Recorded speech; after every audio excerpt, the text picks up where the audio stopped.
Olá, queridos. Aqui é o professor Rogério, professor do Portal de Línguas.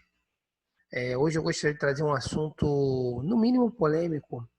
Poucas pessoas têm coragem de tocar nesse assunto, mas como envolve linguagem, envolve interpretação, tem a ver com o conteúdo que eu gosto de passar dentro dos meus vídeos, eu quero compartilhar isso com vocês, tá bom? Em matéria de interpretação, muitas vezes nós temos dificuldade de saber o que é positivo e o que é negativo em relação à palavra mentira, principalmente no meio cristão. Vocês já repararam que as mentiras no meio cristão são tidas sempre como algo negativo, algo que procede do maligno? Desculpa. E por que eles pensam isso? Porque eles se baseiam numa passagem que se encontra no Evangelho de João, capítulo 8, versículo 44, que diz mais ou menos que o diabo é o pai da mentira. Então, se você comete alguma mentira, você automaticamente está compartilhando com o diabo, logo você é filho dele. Essa é a conclusão, esse é o raciocínio lógico que é feito em relação a isso. Mas eu pergunto para vocês, toda e qualquer mentira é procedência do maligno? Tem certeza? Pare um pouco e reflita. É possível haver alguma mentira que não proceda do maligno? Vou mais longe. É possível haver alguma mentira que tenha precedência divina? Então é isso que nós vamos trabalhar hoje, tá bom? Então vou abrir aqui o meu PowerPoint para a gente poder discutir exatamente essa questão, tá? Então deixa-me encontrá-lo, porque não estou achando.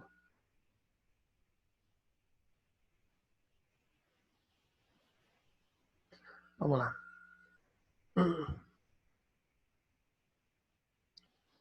Então nós estamos aqui, né? Eu coloquei como título essa seguinte questão: os deveres morais às vezes conflitam entre si, toda mentira é pecado? E o objetivo é justamente discutirmos isto nesta videoaula, tá bom, meus queridos? Vou ajeitar aqui só a câmera para facilitar um pouquinho.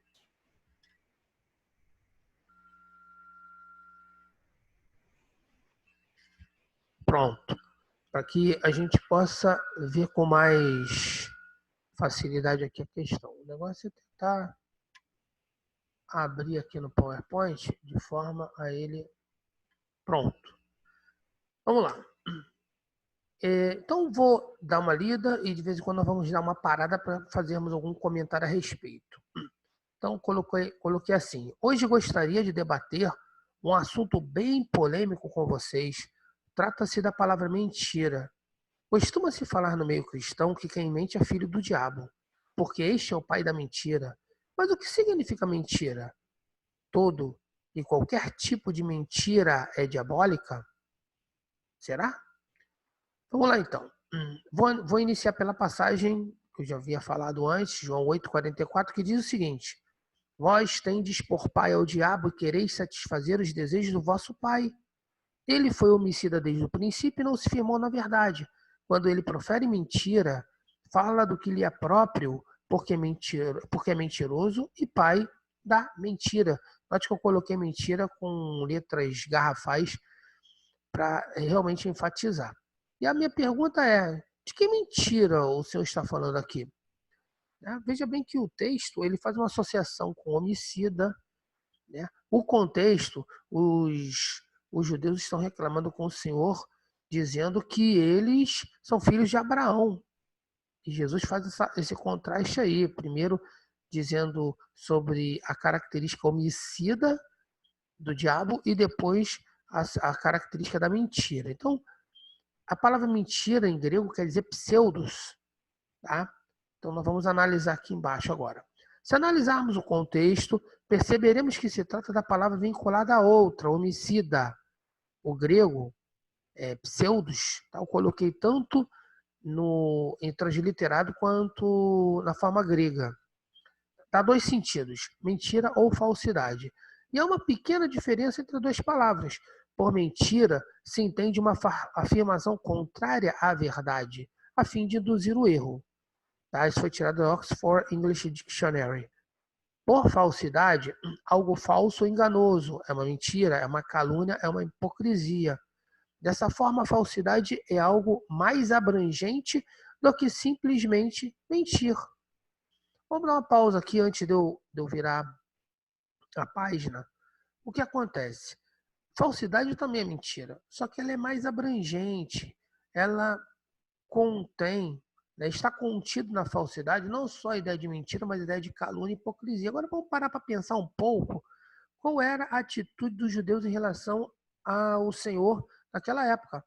A intenção deles era apenas mentir ou a intenção deles era caluniar o Senhor, atribuindo coisas indignas a ele, a fim de que todos se voltassem contra ele, inclusive com o propósito de matá-lo? Não é isso que a gente acompanha, quem lê os evangelhos sabe, acompanha todo o evangelho, eles estão sempre tentando pegar o Senhor pelo pé para poder acusá-lo de alguma coisa. Então, a ideia pseudos não é uma mentira, como alguém que quer ocultar uma verdade, mas é alguém que quer mais do que isso, ele quer caluniar, ok? De forma hipócrita, de modo a poder fazer com que aquela pessoa sofra prejuízos, tá? E no caso específico dos judeus, esses prejuízos, eles são para matar ao Senhor.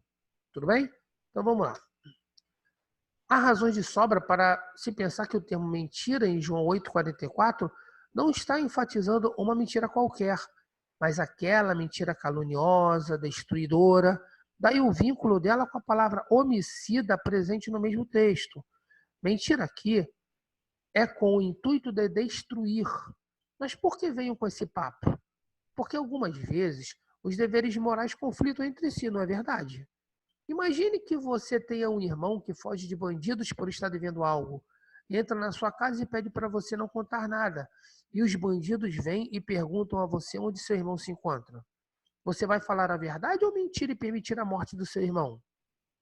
Tá? Na verdade, aqui, se você falar a verdade, né, você permite a morte do irmão. E se você mentir, você salva a vida do teu irmão, né? Na hipótese dele, por exemplo, estar envolvido com coisas erradas. Ok? E aí o que você faz? Você vai mentir? E aí vão te acusar de que você é o pai da mentira? Você é filho do diabo nesse caso? Não. Claro que não. Então existe um limite dentro daquela interpretação de João 8,44. E aí eu quero fundamentar isso mostrando alguns casos nas escrituras onde nós vamos encontrar atos que soam como mentira, não falsidade como mentira, e que, mesmo assim, tem uma característica positiva. Tá? Então, certamente não é desse tipo de mentira, né, que é citado no Evangelho de João, aí não está convencido. Então vamos às passagens para fundamentar esse meu pensamento, ok? Primeira passagem nós vamos encontrar em 1 Samuel, capítulo 16. Essa passagem, inclusive, gente, Samuel tem muita pena de Saul, ele gosta muito de Saul. Isso daí é até um fundamento para um próximo vídeo. Eu vou falar em relação a esse amor que Samuel sentia por Saul em relação a uma outra passagem também bem polêmica. Mas eu vou deixar isso mais para frente, né? Por enquanto, não vou comentar nada a respeito. Tá, mas em 1 Samuel 16, Deus repreende Samuel por este ter pena de Saul, mesmo o Senhor tendo rejeitado ao rei. Ordena que Samuel vá para ungir o novo rei Davi. Samuel tem medo e diz que se fizer isso, Saul o mata. E Deus lhe ensina como proceder. Agora, olha aqui que Deus fala. Toma uma bezerra de vacas em tuas mãos e dize, vem sacrificar ao Senhor. E convidarás Jessé ao sacrifício e eu te farei saber o que has de fazer e ungir-me-ás a quem eu te disser. Então veja bem uma coisa interessante. Se Saul parasse Samuel para saber o que ele ia fazer, ele não ia dizer que iria ungir a Davi, ele ia dizer que ia fazer um sacrifício. Mas o propósito principal era ungir a Davi, que Samuel nem sabia quem era ainda, né? Diga-se de passagem. Então observe que Deus ensina um artifício para que Samuel consiga escapar dessa vigilância feita por Saul. Tá? Então, note que na passagem é o próprio Deus, né, que vai ensinar como Samuel proceder para não ser apanhado por Saul. Soa como meia-verdade, porque o objetivo principal não é sacrificar a ovelha, mas ungir a Davi. Bom, talvez você ainda... Não, mas isso é uma omissão, né? Na verdade, não pode ser usado para defender alguma exceção ao termo mentir. Mas então vamos ao segundo texto, de Raabe. Raabe mente para o rei de Jericó. Diz o texto que Raabe esconde os espias hebreus em sua casa. O rei de Jericó soube e ordenou que ela mandasse os espias embora. Desculpa, gente. Ela afirma que não sabia de onde eles vieram e declarou. Aí está na passagem, tá? Ao anoitecer, na hora de fechar as portas da cidade, eles partiram. Na verdade, não haviam partido ainda, tá? Isso aí eu que coloquei. Eles não haviam partido ainda. Ela está mentindo, na verdade. Não sei por onde foram. Corram atrás deles. Talvez os alcance.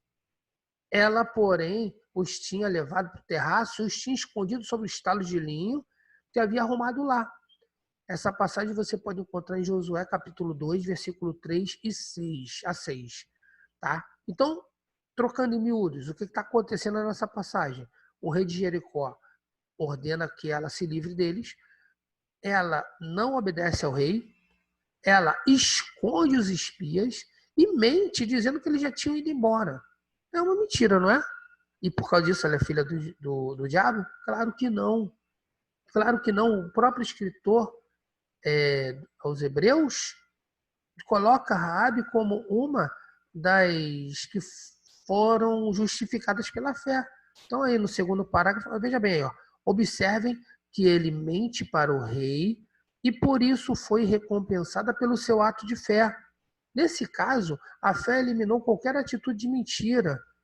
Não acredita? Então note que o escritor dos Hebreus comenta: pela fé, Raabe, a meretriz, não pereceu com os incrédulos, acolhendo em paz os espias. Olha que coisa interessante, inclusive Deus fez bem a Raabe, né?